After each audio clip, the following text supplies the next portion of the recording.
Hey, what's up? It's Jim, and today I'm going to talk about the film The Big Sick.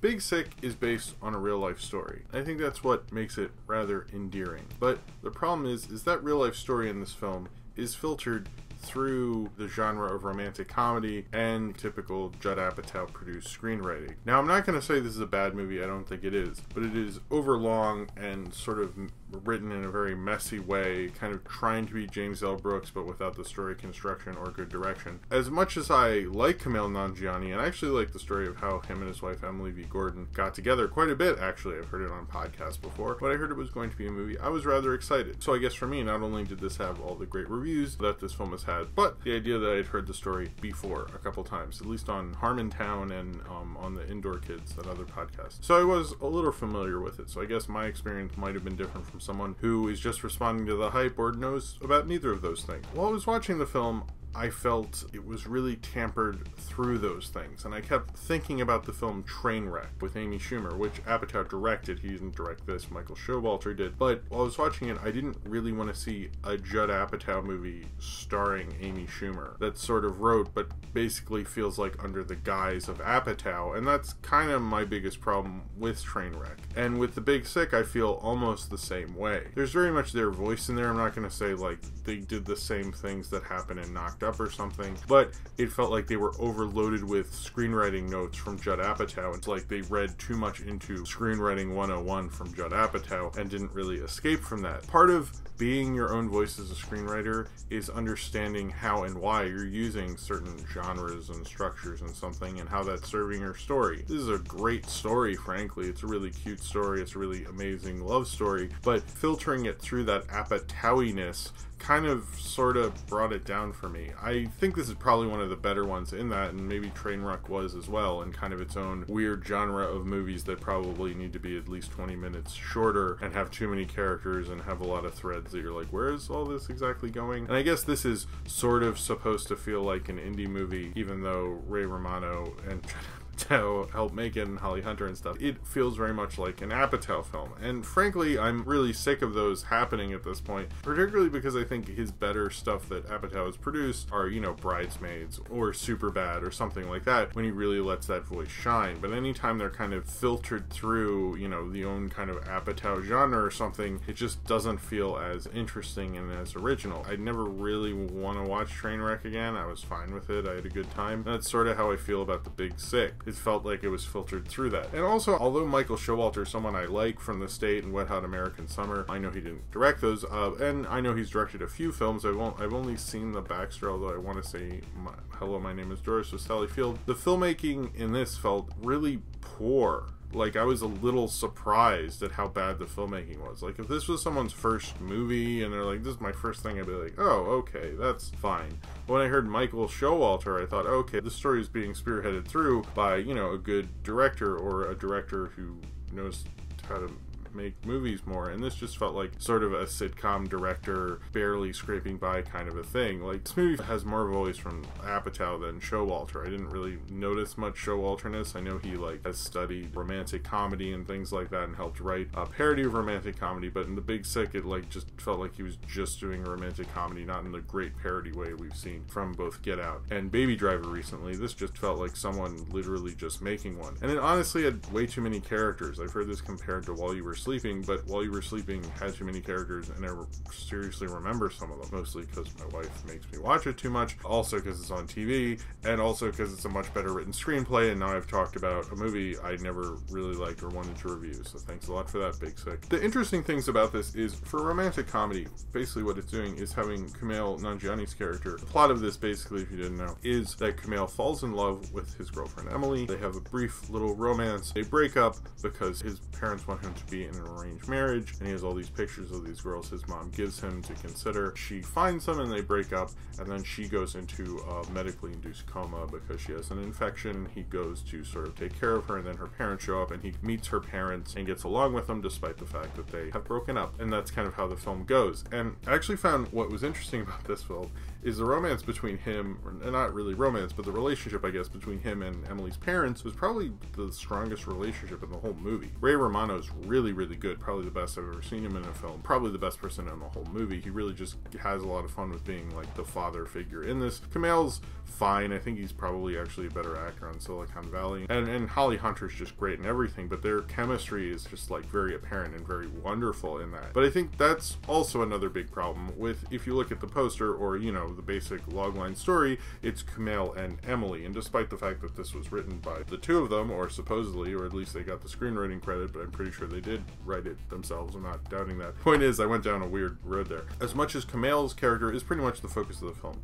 he's the best developed character. It's about his character, but it's about their relationship. And the Emily character didn't feel fleshed out enough, frankly. I keep hearing about how, in reviews and from other people, how when she's gone you really miss her, and to be honest, I didn't feel like they got to flesh her out enough. Everything that Zoe Kazan was making fun of in a screenplay she wrote, actually, called Ruby Sparks, about the manic pixie dream girl kind of a thing, is sort of funny that she ends up playing that, which is sad. And I didn't feel like she got to have as much fun with it. I think she's a pretty good actress, and it would have been interesting for her to do more with that role and had this film be more focused on their relationship, which I didn't think worked as well. I was honestly surprised while I was watching it. Was like, so Kumail and Emily wrote this? Like, it feels like very much Kumail's movie, and maybe, I guess, they have a vested interest in him doing much better as an actor and having a movie do well with him to star in it, and financially, I guess that makes sense and all, but I don't think that worked overall for the movie. I often felt like at the beginning, before she went into coma and shit, I should have understood her more. I should have gotten to know her more. I wanted to know her more. I wanted to know more about her, and I wasn't getting that from this movie. It's interesting, as much as he talks about tradition, I felt like it was very traditionally from the male perspective from a movie. As different as this is, taking on someone from traditional Pakistani Muslim and his relationship with his family and how religious they are and how they want him to do this arranged marriage and all that, was interesting and different from this kind of a genre, certainly. But the structure of it isn't all that different. As much as I agree,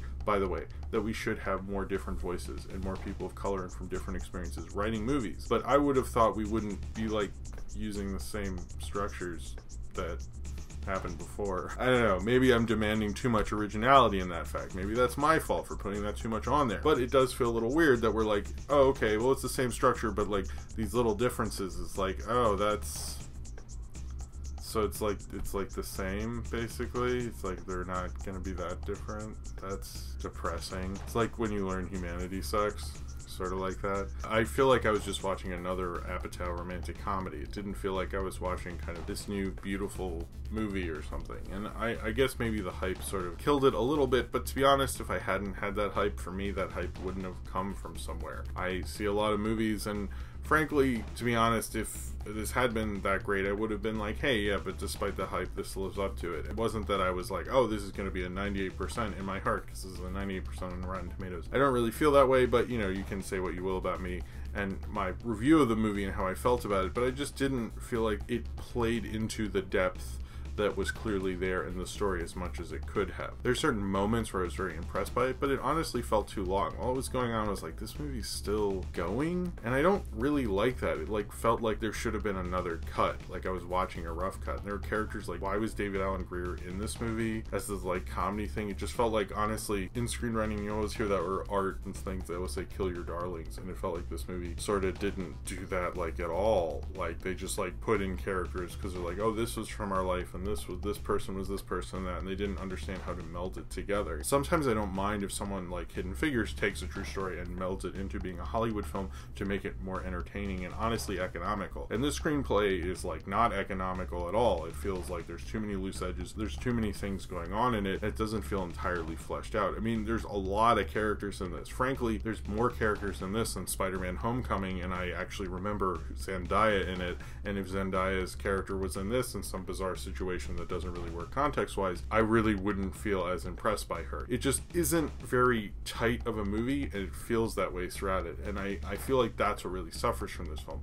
I like it, but there are honestly too many flaws within it to really fall in love with it the way I guess everyone else is. The modern romantic comedy sure needs reinvention and needs more voices and needs ways to reinvent it and reboot it from the modern age. But I think a film like Obvious Child from Julian Rapaport and Jenny Slate that came out a couple years ago does that a lot better than this movie does. This movie sort of just feels like I'm watching another romantic comedy with all the problems with that and not showing like how to make this genre go forward. I kind of would like comedy screenwriters to not be so into Apatow and into that school and into doing these certain things. I'd like them to kind of be their own thing and kind of be their own movie, and that's what I used to like about comedy voices. You know, even if it felt maybe not the greatest made film, the voice was so original, it was interesting. And maybe I'm asking for too much auteurism from them, but it just feels like having every major comedy voice and movie go through this Apatow thing has been old beyond belief at this point. That's really what I felt uninterested by in this film, was just like going like, oh, we're doing this again?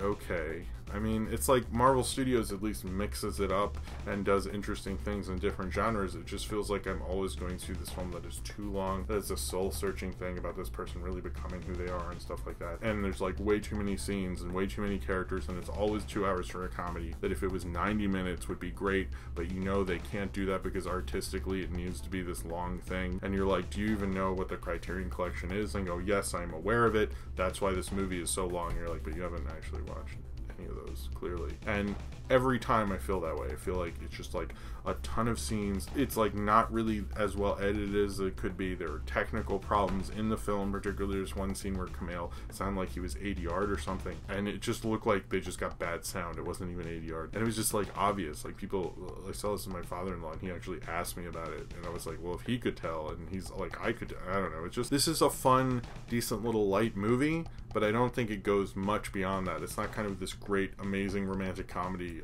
a huge staple of the genre, and frankly, structure-wise and anything, I don't see what influence it would really have other than having other real-life couples write about a screenplay about their relationship. But it's like, didn't, you know, My Big Fat Greek Wedding do that too? And are you really going to hail that one as well? And to be honest, structure-wise, I think that it had a little more fun with it and was a little tighter, frankly, even though that wasn't, you know, maybe my favorite movie in the world and was a little too sitcom-y. This is just kind of too within the Apatow genre for me to really love, and I was honestly super disappointed by it, to be honest. It was a good, decent enough film, but it's kind of a light little decent film that was probably too long, and not a film you would really mind taking bathroom breaks from, because you could kind of use a break from it after a certain point. If you want to act like this is a newer kind of thing, maybe develop the female characters more if you're going to use that time, not just underdevelop some things, overdevelop other things, have characters that, like his roommate, all these things that just you spend too much time with and you're not exactly sure the point of, other than saying this was in life and I want to say this about this person, is just kind of wanking off